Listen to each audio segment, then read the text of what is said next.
This Week in Microbiology is brought to you by the American Society for Microbiology at asm.org/TWiM.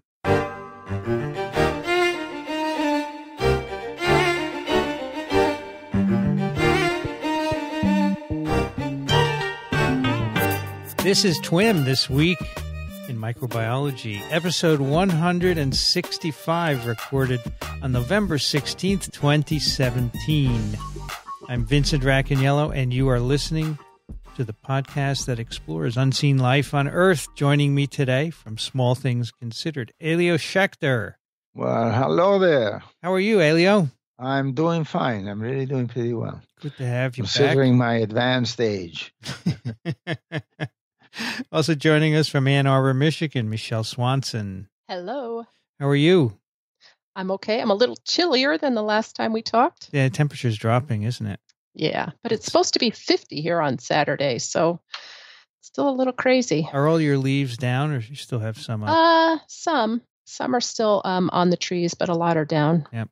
So joining us from Charleston, South Carolina, Michael Schmidt. Hello, everyone. I bet it's 80 degrees there, right? No, we have the same cold that's up in Michigan, but it's going to be about 60s today. Do your leaves fall off the trees? They do, but they never get color because we never have frost. So they just fall. They just drop. That must be interesting. It is interesting. So basically, no one comes to Charleston to see fall colors. No, they come to Charleston. The only color we have is then after you boil the shrimp. Actually, they come to Charleston to see Michael Schmidt. Absolutely. We're going to have a virology. One of ASM's last conferences is going to be here at the end of the year in December. Really? In a few weeks on virology. I got the email yesterday about this virology conference that ASM is sponsoring here in Charleston. Well, they really should have a TWiM in association. I would think so. I would think so. I've heard nothing of it. Okay, Michael, you are up first with a copper snippet. A copper snippet. Today's snippet is from the American Journal of Infection Control and is by a group from Grinnell College, which is located in Grinnell, Iowa, with the work being led by Dr. Shannon Hinsa-Leisure and being principally conducted by her undergraduate students, Zena Ibrahim, Alexandra Petruzin, and Patrick Hook. Grinnell is a small liberal arts college, and a good one too. It's a fantastic one. The undergraduates have a strong tradition of conducting research. And here's 3 undergraduates under the guidance of Dr. Hinsa-Leisure who conducted a first outstanding piece of work. And the paper is entitled Reduction of Bacterial Burden by Copper Alloys on High-Touch Athletic Centers. So as next week is Thanksgiving... Surfaces. I'm sorry. As next week is Thanksgiving, I think Vincent picked this paper to encourage us all to hit the gym. The day when the majority of Americans wear loose-fitting clothes so they can enjoy the bounty of their labors. So today we're going to go to the gym, and I know what you might be saying. There is no safe place from these damn microbes. But consider that athletic centers have been locations for the transmission of community-acquired infections for quite some time. For those of you who follow the NFL before concussive injuries took the spotlight in NFL medicine, the NFL had seriously investigated the issue of moving drug resistance microbes amongst their players. They were very much concerned about this, with perhaps the most famous being Brandon Noble of the Redskins, who is featured in a number of Washington Post stories, who subsequent to his knee surgery, contracted an especially recalcitrant variant of methicillin-resistant Staphylococcus aureus, or MRSA. Then in the early part of this decade, the issue reached a tipping point in the NFL where teams were actually going to forfeit because one team had a MRSA infestation and they didn't want to use the locker rooms. They didn't want to play. So that forced the NFL to work with the Duke Center for Antimicrobial Stewardship and Infection Prevention, where they now provide infection prevention education to all 32 teams. This effort is supported by both the NFL and the National Football League Players Association. The only reason I'm bringing this up is because what's good for the NFL is good for the general population. And as you can wait, does that mean we have to bang our heads together, Michael? Well, those of us who submit grants on a routine basis feel that we're already doing that. You're right.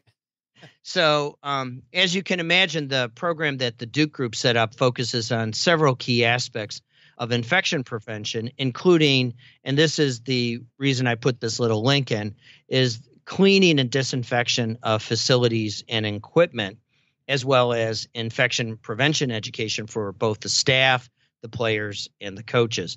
The paper here today introduces us to the use of a continuously active antimicrobial surface, where this intervention, as introduced here, is an integral piece of common equipment used in most gyms, CrossFit centers, rehab centers. And so it should offer a way because what copper is doing is it's continuously inactivating the microbes that fall on them or are transferred from touch. And so you simply are reducing the bioburden on these surfaces so you can limit your exposure to the microbes. And if you have any microabrasions or cuts, or you have a tendency to rub your eyes, or, just prevent moving microbes. So the study assessed the capacity of these copper alloys to reduce bacterial burden associated with these high-touch athletic center equipment. And so what they did is they designed a first-rate study where copper alloy weights and grips were rotated with rubber-coated and stainless steel controls in an undergraduate college athletic center over a 16-month period. So remind us, how did they add the copper, actually? It's not clear from the paper. They just coated the surfaces? No, this is actually tube. Just like the plumbing fixtures in large buildings, they actually used either a copper sleeve over it because it had to support the kilos of weight. This was not a coating. This was actually solid copper. I see. That's what it was. Okay. So why this is important is that there's a literature out there that not only does this affect NFL teams, namely community-acquired microbes being transferred in these facilities, but surfaces in high schools are also at risk. High school wrestling teams have tested positive for community-acquired MRSA, which represents approximately 25% of all the MRSA infections that the medical community saw in the United States. And if you think about it, in the U.S., 57 million people are members of at least one athletic facility. So their hypothesis was pretty straightforward, would there be a decrease in bacterial burden found on the copper alloy surfaces tested compared with the bacterial concentrations associated with the standard non-copper equipment. So Dr. Hintze-Leisure and her team determined the bacterial burden following the protocol that's been out in the literature for quite some time of sampling high-touch surfaces. And they did this in the control, and they used 5 types of commonly used equipment. They used control grips. They looked at dumbbells, and they had a whole set of ranges. And it's interesting because in the U.S., we measure weight training in pounds, and Dr. Hintze-Leisure and her team reports the values in kilos because that's how the rest of the world measures for them. So the dumbbells were 6.8 kilos, 9.1, and it comes into play as they report their data. The US EPA recognizes 5 families of copper alloys as antimicrobial, with their sole criteria for this designation being that they will reduce the bacterial concentration on that surface by 99.9% within 2 hours of an in vitro bacterium being placed on the alloy.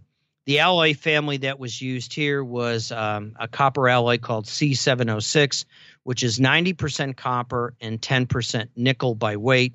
And they use this over pure copper because the 90-10 version of this alloy doesn't tarnish from exposure to human sweat. The silver coins that you all carry around in your pockets in the U.S.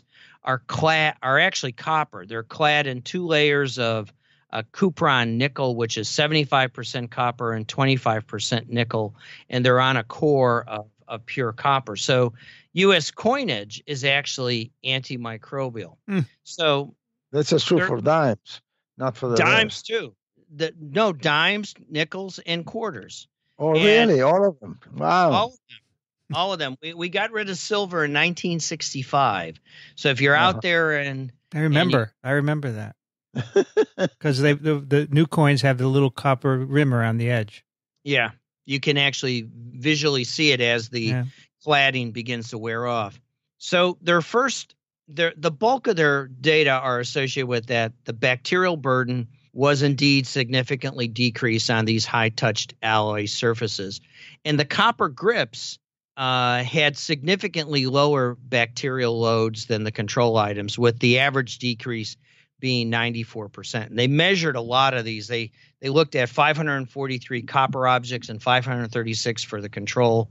And for every type of grip tested, the reductions in bacterial counts decreased from 85 to 97% on these surfaces. And the thing that was that harbored the most microbes were the control dumbbells, and they carried the highest loads with around 10,000 colony forming units per 100 centimeters squared, which is similar to the concentration of bacteria that we see associated with the rails of hospital beds, the most highly soiled surface in a hospital room. And then, Michael, I'm just going to take this as a good reason not to go to a gym. I think your safe bet, Vincent, is break out your pants with the wider waist after next week. Yeah. You know, Winston Churchill had his fat suits, he said, you know.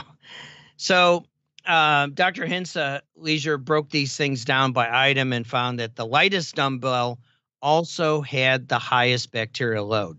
So the rule of thumb is if you're going to go to the gym, use the heavy weights because they're likely cleaner unless they're clad in copper. And they do a beautiful job of presenting both the mean and median.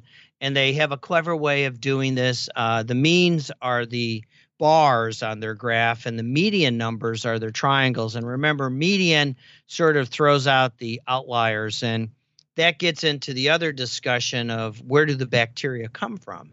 And they're associated with your skin. They're associated with hair follicles that are falling out, and they're just everywhere in the gym. And so that's why they were reporting at both mean and median, because the means, if you have someone who has a little bit of stool on their hands as they were pulling on their gym clothes, they may have contaminated themselves with some resident material, as the infection disease folks refer to it, our fecal patina. We're all covered in a fecal patina that we routinely wash off each day, but sometimes we don't wash too well, and so you may pull some along, and it will come along. They also characterized the most common species and isolates they found, and not surprisingly, they were Staphylococci and Micrococcus, which are normal gram-positive organisms that we see on people, and the Staphylococcus was the most common genus. Antibiotic susceptibility testing, they looked at 3 drugs, vancomycin, erythromycin, and linezolid, and these were conducted on 17 isolates from copper surfaces and 18 isolates from the controls. And they found that erythromycin resistance was found in 6 copper isolates and 8 control. And that's not surprising because the Staphylococci that are on us are exposed to the antibiotics that we routinely encounter in our everyday lives. Vancomycin resistance is quite common. VRE and is actually moved into hospitals from the community, as is MRSA and these others, and they all carry drug markers. And so it's not surprising that these things have persisted. The reason this is all significant is because community-acquired infections have persisted and continue to persist at the same rate, while hospital infections, because of the interventions on behalf of the infection control community, have been really going after HAIs in the hospital. And because of their interventions, those infections have dropped. But the community-acquired data haven't dropped as much as we would have liked to have seen. So that's the paper in a nutshell. I'd like to add that in the field of copper as an antimicrobial, Michael Schmidt has made major contributions. He hasn't said that because of his innate modesty. Well, thank you for that. Michael, But he's made important contributions. Michael, the obvious question is that everyone is thinking, would this decrease in the number of bacteria on these surfaces make any impact on transmission? That's a hard thing to test for, and people are beginning to do that set of experiments in the hospital with C. diff. Mm-hmm. And there's Curtis Donsky was here last week, and he's one of the well-established researchers in the C. diff community. And what he has people do is he has them conduct an exam on a patient, whether it be gloves or hands, and then he has them place their hands on a Petri plate, and he can actually then recover C. diff spores. The trick he has to not pull your normal flora off your skin is he wipes you down with an alcohol wipe, or wipes your gloves down with an alcohol wipe. And of course, the alcohol has no effect on the C. diff spores. And you can literally see how easily it is to transfer, in the case of C. diff, from patient to healthcare workers, hands or gloves, to another surface or something else. And so many hospitals are now beginning to try to understand the movement of C. diff. And the NFL was certainly very much concerned about this, that the Players Association as well as the owners have funded Duke to run this continuous infection control program for the NFL to limit the spread of these organisms in the locker rooms. And so it is a significant issue, and it is indeed worked. But shouldn't we just replace weights with copper cladding as in some facility and then monitor the occurrence of infections?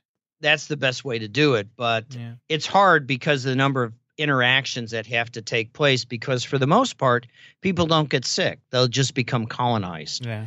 And so it's a challenging study to do because most of us are healthy. The thing that really grosses me out in the gyms are the squishy grips, because they're sort of like sponges. And while you and I may put our sponge in our dishwasher to knock the load down, when was the last time you think those squishy grips on the treadmill were put in a dishwasher? So wash your hands. I do.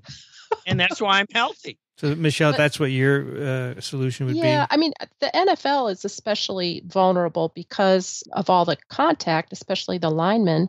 They end up with open wounds, and then if they get MRSA in the open wound, it's a real problem. But if you're just lifting weights and you wash your hands after, I think there's less risk of having disease. Michele, maybe the solution, Michele, is to make football clothing with embedded copper fibers. Now, then you have problem with, because that's a leaching technology where the copper is actually displaced by the sweat. And so then you're actually, it gets washed out, because what's the active ingredient in soap? It's sodium lauryl sulfate. So it's the same difference as sweat. The sodium displaces the copper from the fabric, and you end up with a copper in your wash load. Oh, okay. Got it. All right. So what do you think? Now, I mean, in your studies, Michael, you looked at the rate of hospital-acquired infections when you put copper in strategic places in the hospital room. All right. Is that going to happen here, or as you say, it's too hard to do because most people don't get sick? It's whether or not it's affordable. And there are, I just came back from the healthcare design show, and there are a number of new technologies entering the marketplace that are specifically beginning to figure out, as Elio tumbled to, is there an inexpensive way of placing an antimicrobial concentration of copper on very complex geometries? And that technology is just coming to market now. And so we're hoping that will lower the cost of getting some of these surfaces into hospitals to help control infections, because that's what we found. If you and this is no great leap of faith to most microbiologists, if you lower the concentration of bacteria on critical high-touch surfaces, you're going to lower the risk of acquiring a microbe from the built environment. And that's what we showed. We cut the infection rate by almost 60%. And that was significant, and it's the hope for controlling some of these nasty things like carbapenemase resistant Enterobacteriaceae, which seem to be much more harder to control than MRSA and VRE and even C. diff. So, Elio, next time you go to the gym, just lift the heavy weights, okay? That's it. That's it. That's the 100 pounds on up. 100 pounds and up, or at least 50 kilos. All right, thank you, Michael. That's great. And I like that these small colleges do this sort of thing. I was at a conference here in the New York area. It's called MACUB, Metropolitan Area Conference for Undergraduate Biologists. And it was students and professors from local small colleges that are mainly teaching schools, but they, like to do some research. And it was just I was lucky to be the keynote speaker. And these students were so engaged. They had a poster session. They were so excited about their work. It was just great to see because, we're all impressed by what can be done at large universities, but these small ones play a big role. So this is from one of those small colleges. So that's great. And this is a tradition of Grinnell. Yep. Grinnell has always encouraged its undergraduate community to conduct cutting edge research. And this is just another example of them being successful. So well done, Grinnell. All right. For our paper, we have a offering from Michele. Yes, this is from the new issue, the November issue of MBio. It is entitled Mechanisms of Surface Antigenic Variation in the Human Pathogenic Fungus, Pneumocystis jirovecii. And it is from Emmanuel Schmidt-Siekert, Sophie Richard, Amanda Larishi, Conrad Mühlfeuer, Marco Pagni, and Philippe Heuser. And they are from the Swiss Institute of Bioinformatics and the Institute of Microbiology, both in Lucerne, Switzerland, and the University of Bern in Bern, Switzerland. So they are looking at a fungal pathogen that causes a serious pneumonia. And you may have heard of it as PCP, Pneumocystis Pneumonia. This is a serious infection that especially affects people that are immunocompromised. So we see it in the elderly or people that have transplants because they're on immunosuppressive therapy, or it really came to the fore during the HIV epidemic in the early 80s. So by the late 1980s, some 75% of people who were living with AIDS developed this pneumonia due to pneumocystis. So it can be treated. There are antibiotics that work, but you require about a 3-week course to clear the infection. And some of these drugs can cause side effects like nausea and rash, but it's really important that people be treated because the mortality rate can be anywhere from 5 to 30%. So worldwide, we're seeing about 400,000 cases of this PCP each year. Here in the U.S., we don't have a surveillance system, so we don't have good numbers. So despite this heavy burden of disease, we don't know a whole lot yet about the fungus that causes this pneumonia. And that's in large part because we have not yet figured out how to culture it. So a lot of the knowledge that we have comes from studying related fungi and drawing parallels, and then also more recently from doing whole genome sequencing. But what we do know is that the fungus undergoes a biphasic life cycle. So we can look in the microscope and see that it can alternate between round cysts that have a rigid, thick cell wall, and that's thought to be the transmissible form. And then there's a replicative form whose cell wall is thin and flexible, and it actually lacks chitin, which is a structural component of most fungal cell walls. And so it's very when unusual, it's replicating. isn't it? Yeah, it looks more like an amoeba in shape. And in fact, Right. it was originally thought to be a protozoa, but later they named it Pneumocystis carninia, which is the rat carnini, which is a rat adapted. Say it again. Say it again, for a Elio. Brazilian called Carini. Carini. Yep. Ah. Yeah. It was a so Brazilian. That's the rat adapted, but now it's known to be a separate species, Girovecki. So there was also some genomics work that set the stage for this study. Ma and his colleagues published in a 2016 Nature Communications paper the whole genome sequence and also RNA-seq profile data for a rat, a mouse, and a human Pneumocystis species.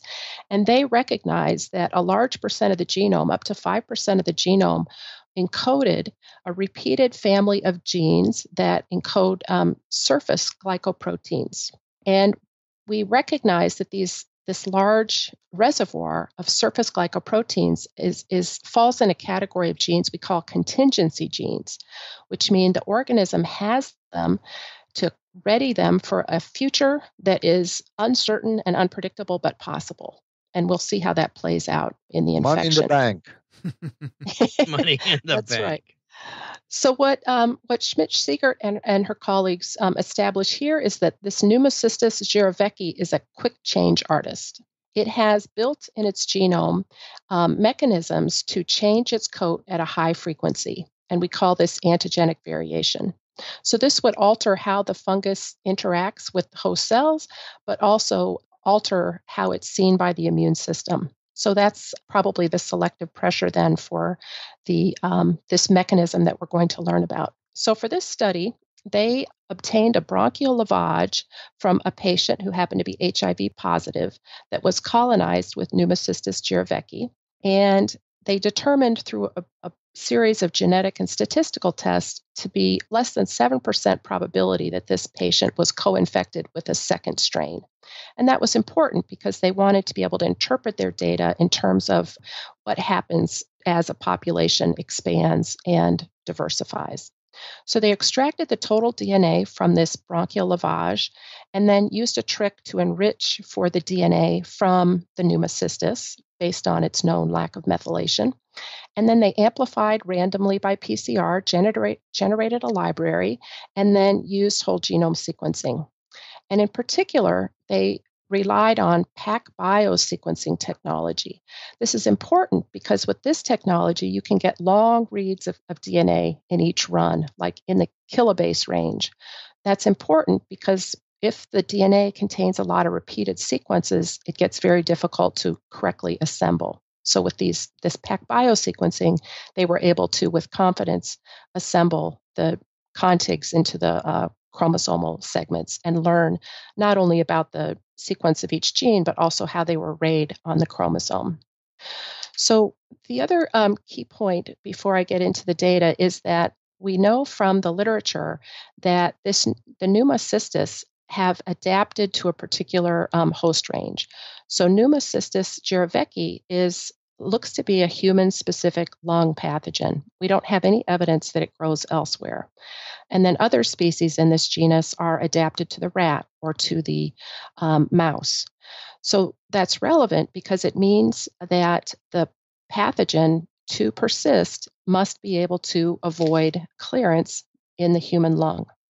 And we've also known from looking at the whole genome size from earlier studies that it is quite reduced relative to other fungal pathogens, or fungi rather. In other words, it's thrown away a lot of its metabolic pathways and has a more restricted genome. And that's a hallmark of a microbe that has adapted to a particular niche. You can deduce that it's probably scavenging nutrients from that niche, and it's specialized then for that site. So Do any of you want to add any more background details about pneumocystis before I get into no, the data? but you may want to contrast it or compare it to other organisms that use antigenic variation as a survival strategy. Yeah, so we'll talk about that. A number of, once we talk about the mechanism, this is, as Elio points out, a very common virulent strategy in the microbial world to alter the surface. And then the molecular details of how the microbe carries that out differ from species to species. How's that for now? Good. That's good. So they've now collected whole genome sequence from the population of fungi that they isolated from the lungs of this one patient. And then they used a whole suite of bioinformatic and statistical tools to reconstruct the genome and deduce probable mechanisms of this antigenic variation. So By if the we way, look, let me interrupt for a second. This is as good an example as I know of the marvels of modern technology, because none of this would have been possible without the recent developments in genomics and bioinformatics. I mean, this was a bug you couldn't not cultivate, therefore you couldn't do anything. And here you are doing very advanced studies. But I should also point out that they did manual curation of the MSC genes that led to their classification as full-length, partial, and pseudogenes. So they're not cheating with all of the computers. There was a heavy lift on behalf of the authors as well. True. And also using the literature to make predictions. That's true. Yeah, so they had some precedents to guide their design. So when they had the whole genome sequence, they identified in this population genome pool 113 different genes that encode MSG genes, or major surface glycoprotein genes. And remarkably, only 2 of the 113 were identical. So there was tremendous variation in this pool of 113 surface glycoprotein genes. That's quite remarkable, isn't it? Yeah. So how does this work? What they were able to do is by, again, doing alignments and statistical tests, they were able to group these 113 genes into 6 different families. And they could compare each family and look within the family at diversity, and then also between families. So in Table 1, they have some of the characteristics that they identified. And what they found in general was that the DNA sequence identity varied between 45% for, say, family number 6 to 83% identity for families 2 and 3. And at the protein level, the sequences varied between 21% for some families up to 73% identity for the protein sequence. They also found that the N-terminus of most, but not all of the families, had a signal peptide, which predicts then that the glycoprotein would be secreted out to the cell surface. At the C-terminus, most It's a very of important point, by the way, because it's really not, it's an important prediction, and it comes through. Right. Most of the families also have at their C-terminus a signal for modification by a GPI, glycophosphatidylainositol modification.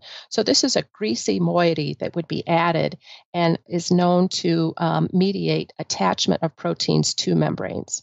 So we have the picture now that these family of proteins are being secreted and then stuck to the outside surface. So they're decorating the outer surface of the fungus. They also have between 1 and 14 glycosylation sites, so they're heavily glycosylated.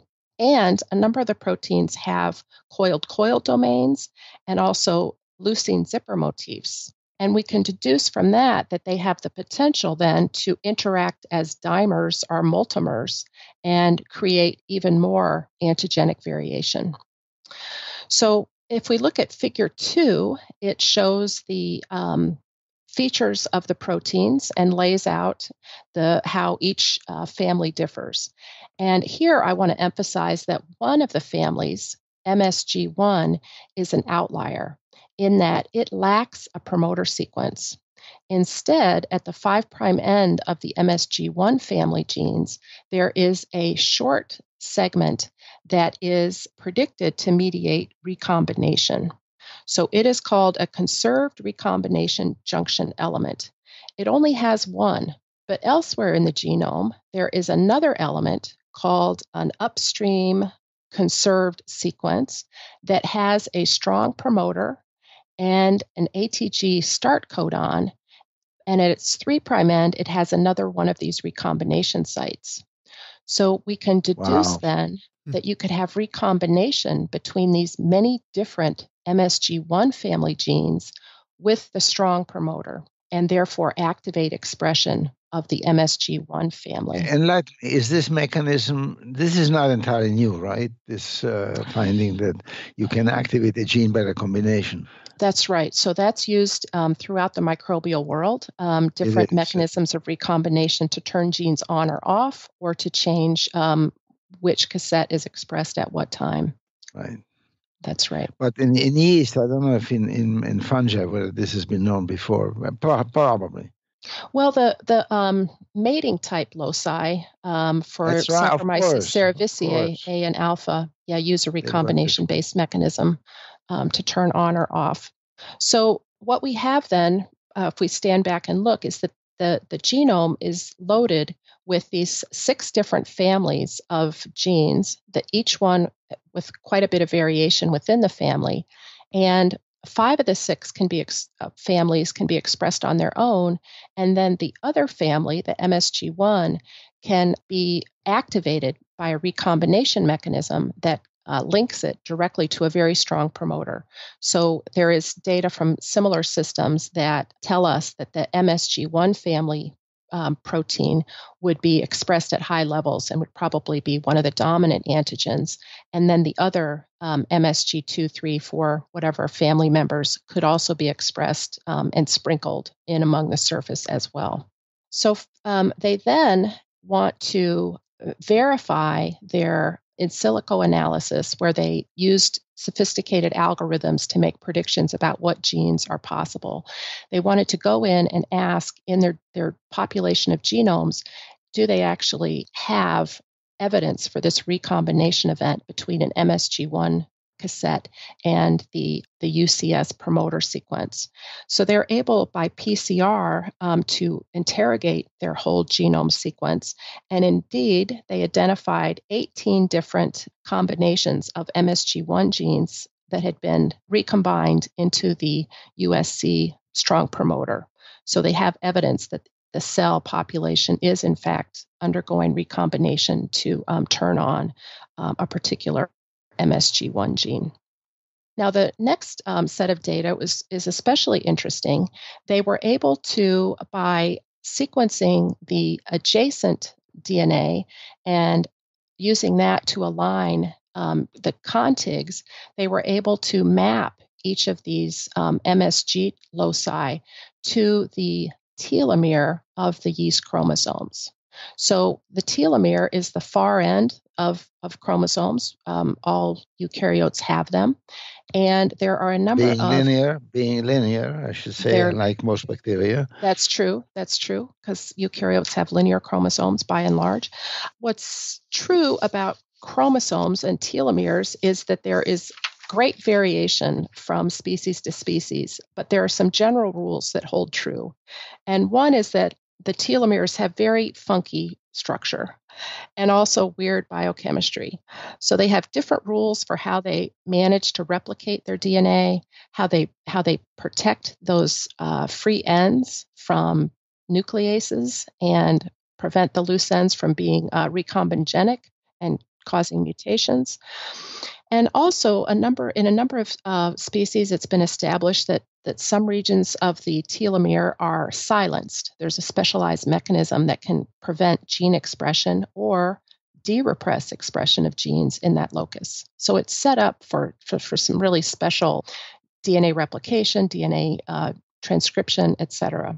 So we can't know what tricks this particular Pneumocystis is using, but we can expect that there will be some interesting biology.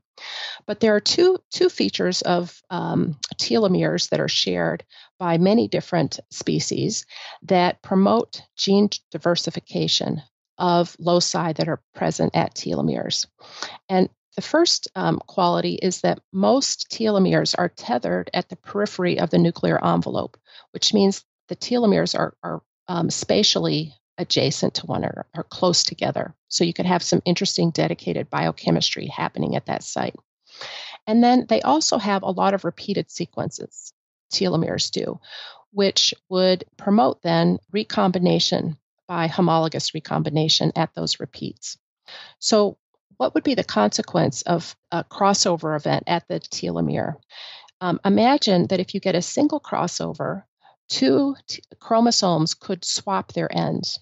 And if you had a gene encoding, let's say, a surface glycoprotein mapped down at the telomere, and it's present in many different copies, then you could imagine a high rate of homologous recombination between these different genes that encode the surface glycoproteins and therefore promote gene diversification. Is that clear? Is that the general connection between the structure at the end of the chromosome and promoting high levels of recombination? Yep, I got it. So, and we'll see that that's actually, there's a precedent for that in many different, a wide variety of organisms. So in particular, we know that another fungus, Candida glabrata, also has surface proteins encoded at the telomeres. Again, it's a large family, and there's a dedicated mechanism that generates a lot of antigenic variation to promote colonization by that yeast. And then in a different family, we have Trypanosome brucei and also Plasmodium falciparum, the agent of malaria.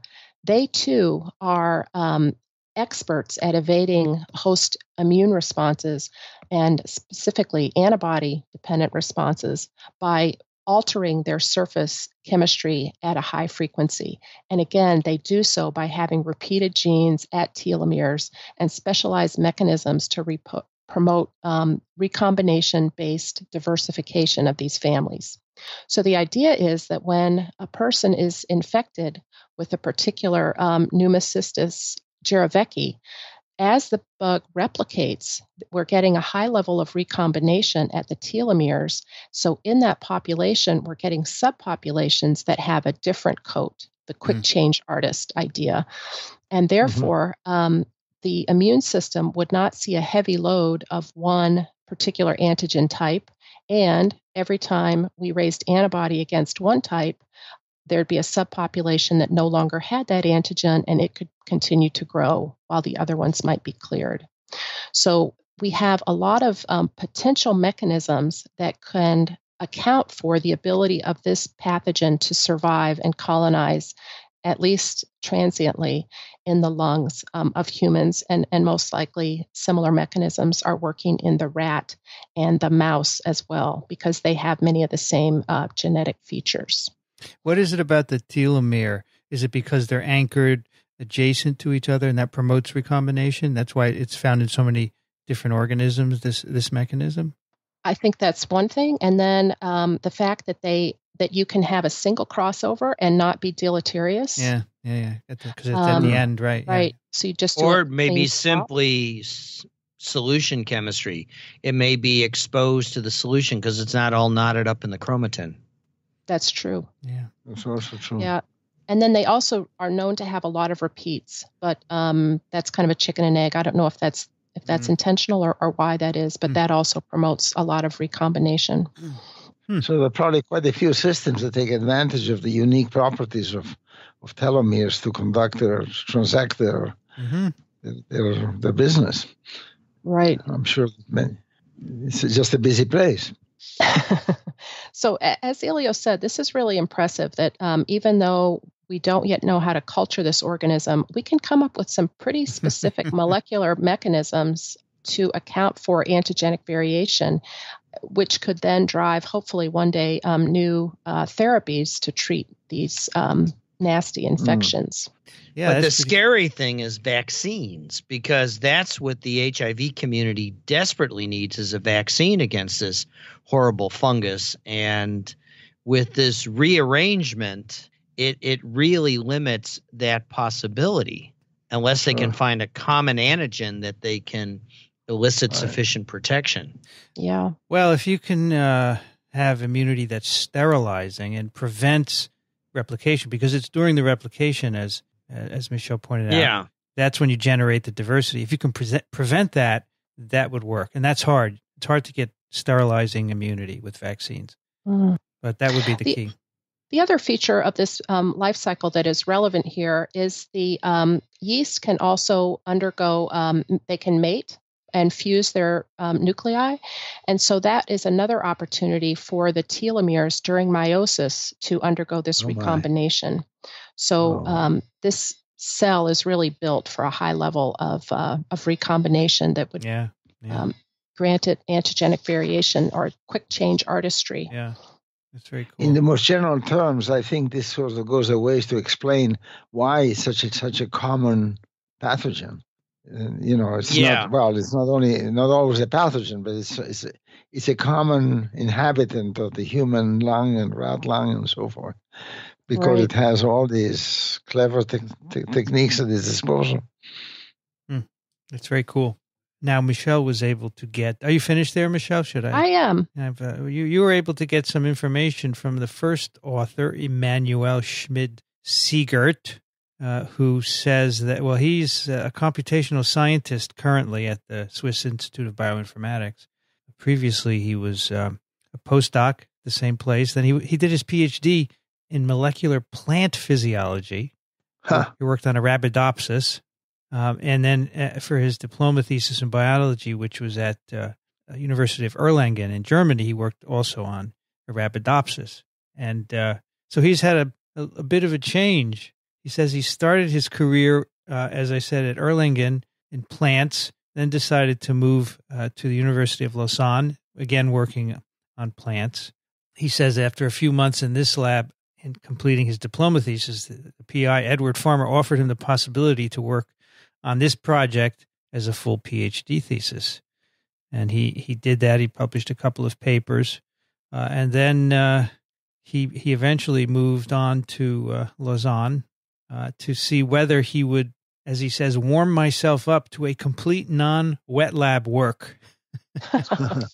And after trying that out, I accepted happily, found the data analysis very demanding but rewarding and fulfilling. He's very fond of the possibility to have a large variety of different research projects with various means of analysis and different organisms, which means, for example, each project you make a small team out of different colleagues to obtain the best expertise for that particular project. And the project that Michele told us about today, he says, was interesting and demanding as we tried to describe and analyze chromosomal regions, which are extremely hard to resolve. They're located in subtelomeric regions. They're very repeat-rich. And after initial technical difficulties, we're very proud and happy when we managed the first time to hold in our hands assembled regions of MSGs. During the further characterization of their families, I benefited immensely from the long experience of our senior scientist, Marco Pagni, which was matched by the knowledge and manual curation from Philippe Hauser, manual curated. So he has some advice for younger colleagues. As I switched completely my career path from a wet lab plant scientist to a more general computational scientist / bioinformatician, I started to realize one tends to develop a more and more narrowing field of expertise or research interest. I would recommend any young colleague to reconsider from time to time their options and opportunities, open their horizon, and not to shy away from challenges, whether it might be another topic of research or even a new discipline. There you go. Yeah, that's so true. It also means you can then converse with people in a range of disciplines if you've had firsthand experience. That's right. And bring different ideas to your field. So he is married and his wife has a PhD and they have 2 kids. All right. So thanks. They'll have a PhD someday. Yeah. Pretty heavily in debt. That's what we're going to call it here in the U.S. soon.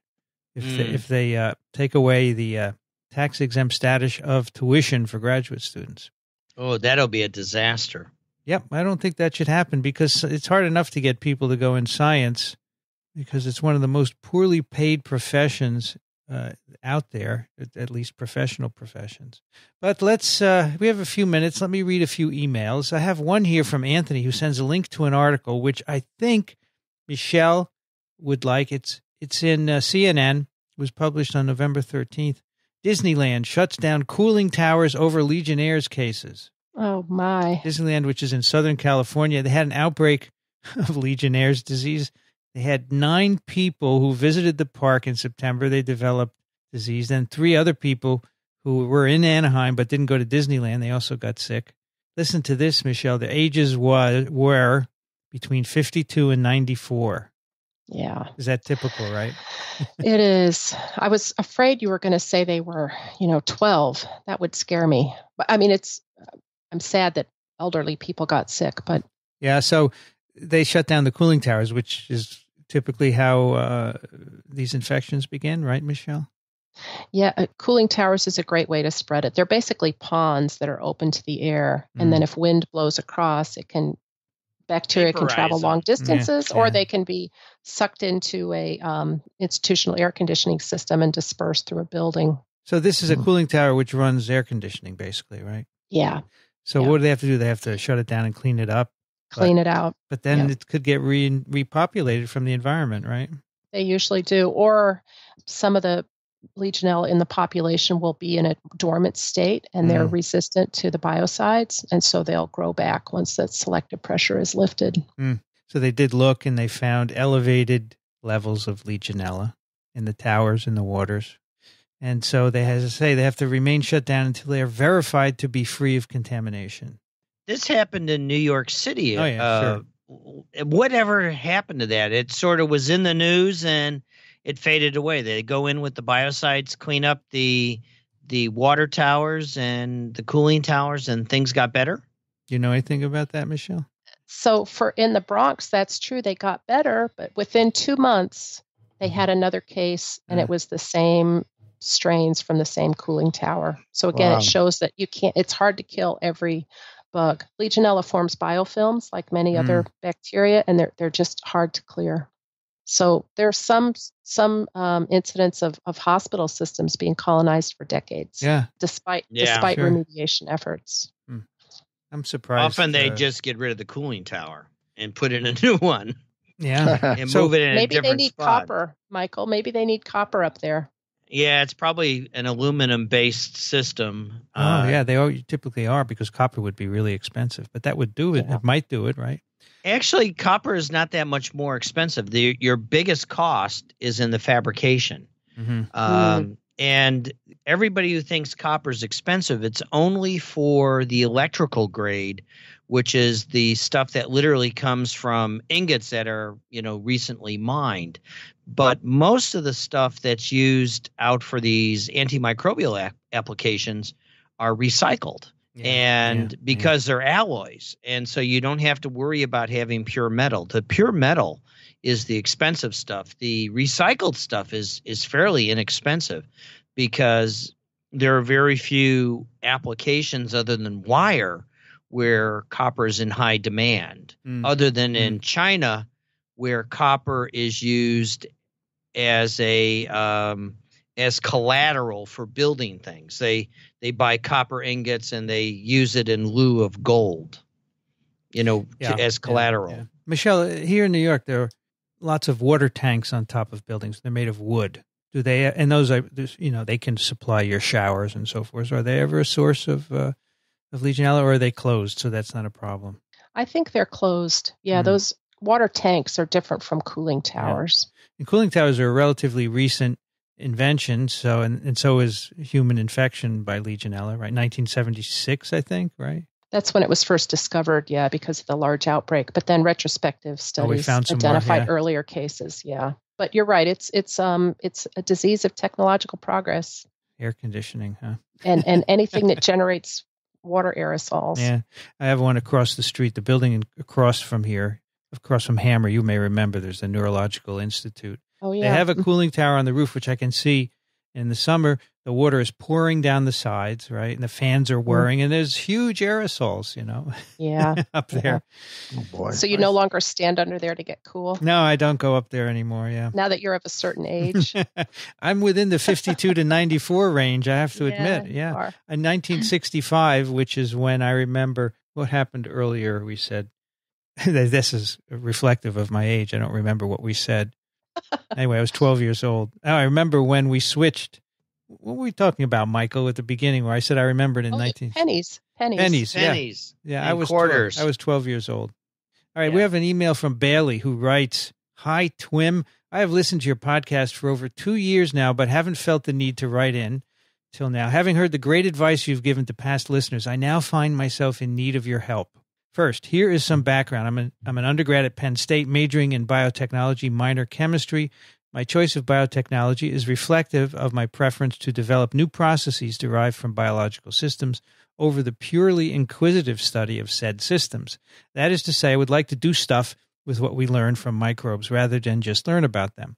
I've been told by many that I will need to pursue grad school after I get my bachelor's this December if I am ever to become an attractive candidate for potential employers. This is where my dilemma arises. On one hand, the opportunity of grad school presents a new and exciting range of biological fields to branch out from. On the other, I'm conflicted on which field to pursue and fearful my choice will pigeonhole me for the rest of my life. For example, biomedical engineering promises an exciting job developing biotech systems, but demands an engineering background I fear I lack. Bioinformatics and pharmacogenomics would allow me to capitalize on my programming skills, but would force me to abandon the hands-on wet lab work I thoroughly enjoy. Pursuing a master's in biotechnology seems obvious given my major, but the program seems so limited in scope given my newfound options. I feel like this is my last chance to choose a path which in turn will define the rest of my career and by extension, life. I feel trapped and don't know where to turn for advice besides you four. Maybe you can help me. Maybe you can't. I understand it's not a lot to go off on. Maybe just typing this out helps. Regardless, thanks for reading and thanks for the great content. Best, Bailey. P.S. If you're giving out free books still, I'd love one. TLDR, which is too long, didn't read. Can't decide on what graduate program to pursue.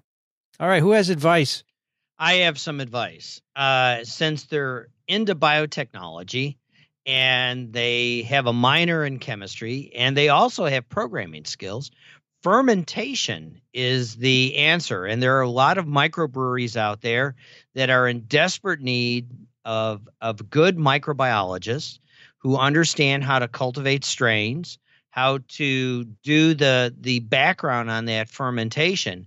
And if you can learn a little bit about active fermentation, you can effectively, sign your own ticket. And I'm sure Penn State has many microbrews in town. So if you go and chat with the folks running the fermenters, making the beer, and there's a lot of stuff out there that is relying on fermentation, and the process control is often very critical in making batch-to-batch consistency, which often these microbrews have struggles with at the beginning.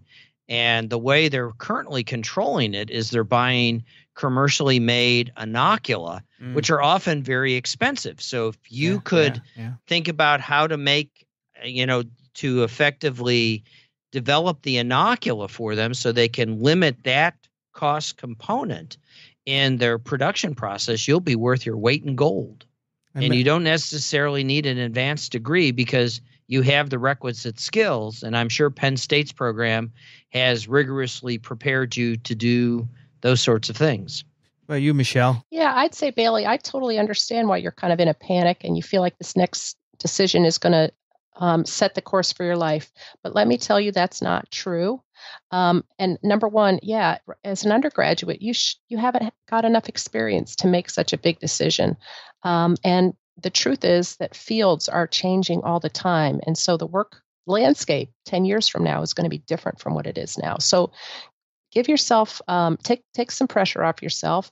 What I would do is just find a job and work for a couple years in a field that interests you. You'll meet some people that are in that field. They'll be a great source of advice. You can see whether you are interested in the life that people are 5 and 10 years ahead of you are leading. And then you may or may not find that you need more graduate school, and then you'll be a better consumer. You'll make a wiser choice about what kind of training you want to get. But even then, even once you get a PhD, you're not locked into one career. Even although I've stayed on the academic track, I feel like every 5 or 10 years, my career really looks quite different from it than it did the previous period. So try not to put too much pressure on yourself. Just go out and find a job that uses some skills that you have and see how you like it. Get the best training you can at every stage and keep your eyes open. Good advice. Elio, you got anything to add? No, I think that Michele put it very well. I agree with everything she said. And remember that life experience is important, and that is the best teacher. And the author, first author on the paper, wrote, "Don't be afraid to change completely." Right? Mm-hmm. He went from wet lab to bioinformatics. So, all right. Good luck, Bailey. Let me read one more from Adam, who is a sophomore in high school. Though I have been fascinated by microorganisms for several years now, I have only been subscribed to TWiM for a few months. I have future aspirations of being a microbiologist, but for now, I look up as much as I can about microbes. Your show discusses microbial functions in depth, describing cells and proteins and chemicals and molecules I've never heard of and can barely pronounce. And I don't know what the heck you guys are talking about half the time, but I learn a little bit more every episode. This became evident to me while watching Episode 4 of Star Trek Discovery with my family, when the skeletal structure of the captain's very large unknown creature named Ripper is shown. I, without even thinking, said tardigrade. A few seconds later, one of the characters said it was comparable to the tardigrade of Earth, a microorganism. All right. Later in that episode, it's revealed that the giant tardigrade is sensitive to what the transwarp spores are doing. I, again, without thinking, said chemocommunication. I don't think that's a real word, but it suited my purposes. Later in the episode, it was revealed that that was exactly what was happening between the giant tardigrade and the transwarp spores. I know these are probably the ramblings of sweaty high school nerd, and this might not ever get read, but my point is thank you. Thank you for cultivating my knowledge in microbiology and teaching me more than I ever realized. Well, this is a good time to wrap up TWiM 165. And by the way, Adam, thank you. And keep on listening. That's the way you learn. Just immerse yourself in, as Michele said, find something you're really excited about and immerse yourself in it. I could also direct Adam to the publications by the American Academy of Microbiology. Mm-hmm. There's an FAQ series that's written for the general public, and they have some on yeast and making beer. They have some on cheese. They also have some on like flu and MRSA, all kinds of really cool topics. And they're meant for a general audience, and you could certainly get a lot out of them. So just do a search for Academy FAQ ASM, and you'll come across the whole catalog. All right, TWiM 165, you can find it at asm.org/TWiM, Apple Podcasts. Send us your questions and comments, twim@microbe.tv. If you'd like to support us financially, you can go to microbe.tv/contribute to find the variety of ways we have. Thanks to everyone today. Michele Swanson from the University of Michigan. Thank you, Michele. Thank you. Elio Schaechter at Small Things Considered. Thank you, Elio. Hey, my pleasure. Thank you. Michael Schmidt is at the Medical University of South Carolina. Thank you, Michael. Thank you. I'll see you at the gym. No, I don't go to the gym. I'll see you. Yeah, okay. I'm Vincent Racaniello. You can find me at virology.ws. I'd like to thank the American Society for Microbiology for their support of TWiM and Ray Ortega for post-production. The music on TWiM is composed and performed by Ronald Jenkins. You can hear his work at ronaldjenkins.com. Thanks for listening, everyone. We'll see you next time on This Week in Microbiology.